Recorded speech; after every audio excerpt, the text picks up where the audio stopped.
Look around the world today. Even in the secular world, you see that secular musicians are shutting down stadia in different nations. Every spirit is seeking great harvest. Every spirit. That's what's happening. See, in the occult world today, massive recruitments are taking place. There are many things I don't teach again because I'm trying to raise men and I'm teaching basics. As I'm talking to you now, see, this earth, we have visitors already. Many don't know. There are aliens on this planet.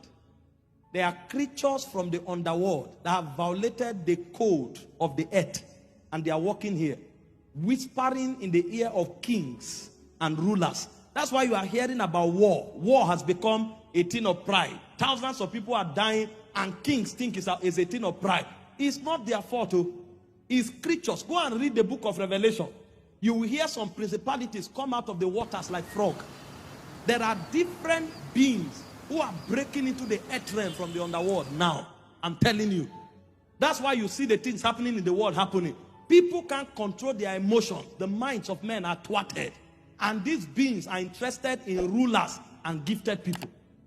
That's why you see some of these secular musicians are gaining a lot of influence. Even when they are singing nonsense. They just bring beats and vibrations from hell. You don't know where they got it from. The moment you hear those things, your soul resonates with it. Because these are not sounds created in the studio. They heard them. They are echoes from the underworld. So when they put those vibrations together, if you hear it, you will see that your soul will align. Because these things are consistent with the code of the fallen man. And they are using all of these things to woo men. Because the Bible said that time will not come until there's first of all a great falling away. It said the love of many shall wax cold because iniquity shall abound. See, there are sorcerers and astrologers today that are mandated to just walk around territories. They are not talking to anybody. All they are doing is to cast spells and chant incantations. That's all.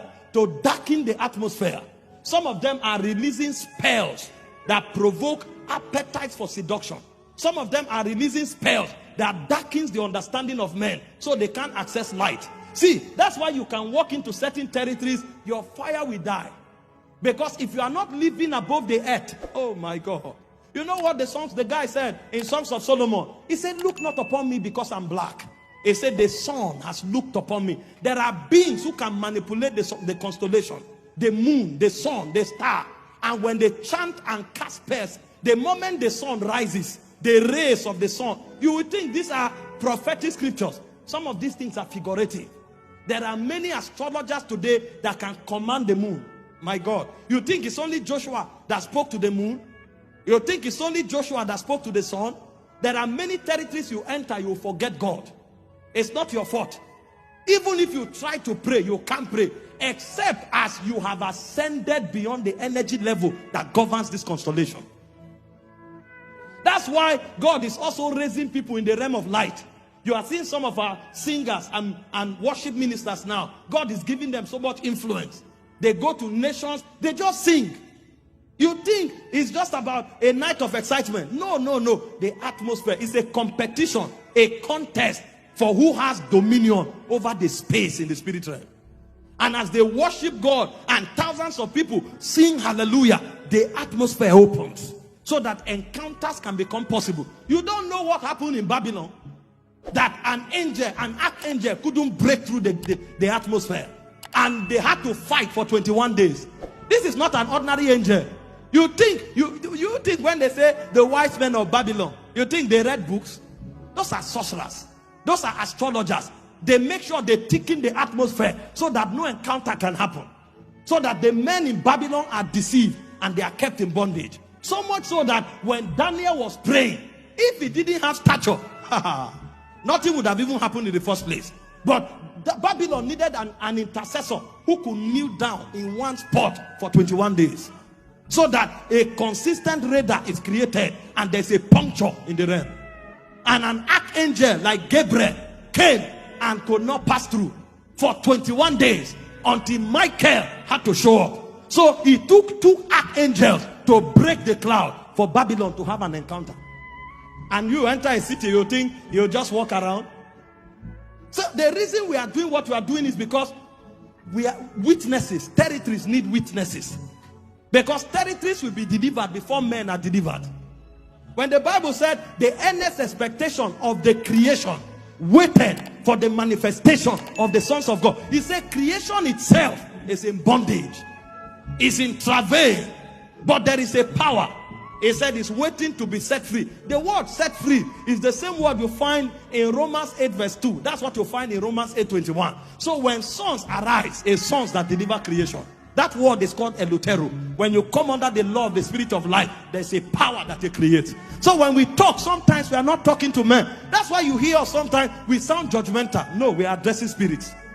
So that a territory can open. Let ordinations find expression. That's one of the reasons we are going to Calabar. My friend Dr. Kalu was telling me about the heritage of Calabar. Do you know that's the first capital of Nigeria? You think that is just a city? Those are gates. There are gates in the belly of the sea where the destinies of men are regulated. Go and check some of those cities. Find out what is happening there. You think they are not men? Some of these men need other witnesses to come so that we can re-echo their prophecies, so that we can stir their altars, and then witnesses can be born. This is not an attempt to proliferate churches. We're in the last days. It's the war of thrones. When you study the book of Nahum, the Bible said in the belly of the sea are palaces. You don't know that there are governments in different territories. In the third heavens, there is the government of God. But from the second heaven to the belly of the sea, there are many thrones and there are many dominions. That's why when Jesus is called, the Bible said his name is above every name, every throne, every dominion. Because there are many other dominions. And it will take sons to bring the government of Zion there. So as we go for these meetings, these are not ordinary outreaches. They are battlefields.